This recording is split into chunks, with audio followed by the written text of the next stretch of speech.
ये घटना तब की है जब वो कॉलेज में एमएससी की पढ़ाई कर रही थी। वो उस समय वहाँ के गर्ल्स हॉस्टल में ही रहा करती थी। परीक्षा से पहले वो और उनकी कुछ सहेलियां लाइब्रेरी में पढ़ाई कर रही थी। पढ़ाई करते हुए रात के 12:30 बज चुके थे। उस लाइब्रेरी में वो केवल 6 लड़कियां ही थी। लाइब्रेरी में सन्नाटा छाया हुआ था। सारा हॉस्टल एकदम शांत था।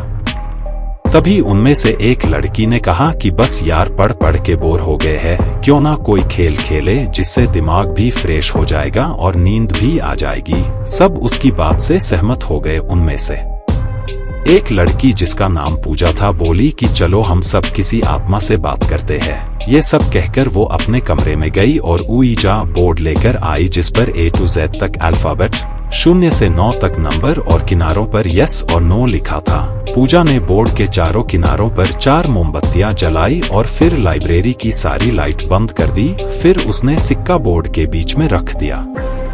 उनमें से 2 लड़कियां तो डर के मारे अपने कमरे में चली गई और बाकी चारों ने उस सिक्के पर एक एक अंगुली रख दी। फिर पूजा ने कहा कि कोई डरना मत और यहाँ से उठना मत, वरना आत्मा नाराज हो जाएगी।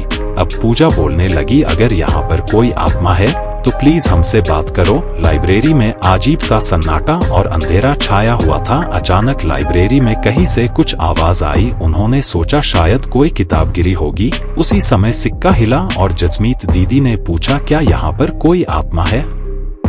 तभी छत पर लगा बंद पंखा जोर से हिलने लगा। सभी लड़कियां डर गई, लेकिन पूजा ने कहा कि कोई भी लड़की अकेली मत भागना, ऐसा करने से आत्मा उसे नुकसान पहुंचा सकती है। उसके बाद पूजा ने ऊपर देखते हुए कहा कि अगर कोई आत्मा यहाँ है तो हमसे बात करे। कुछ देर तक सन्नाटा रहा और अचानक सारी मोमबत्तियां बुझ गई और लाइब्रेरी से कदमों की ठक ठक की आवाज आने लगी। सभी लड़कियां डर के मारे भाग गई, लेकिन जसमीत दीदी पीछे रह गई और उनसे दरवाजा नहीं खुल रहा था। अचानक उन्हें लगा कि कोई उन्हें पीछे की तरफ खींच रहा है। वो जोर जोर से रोने और चिल्लाने लगी। उनकी आवाज सुनकर हॉस्टल की सारी लड़कियां जाग गई और उठकर लाइब्रेरी की तरफ दौड़ी।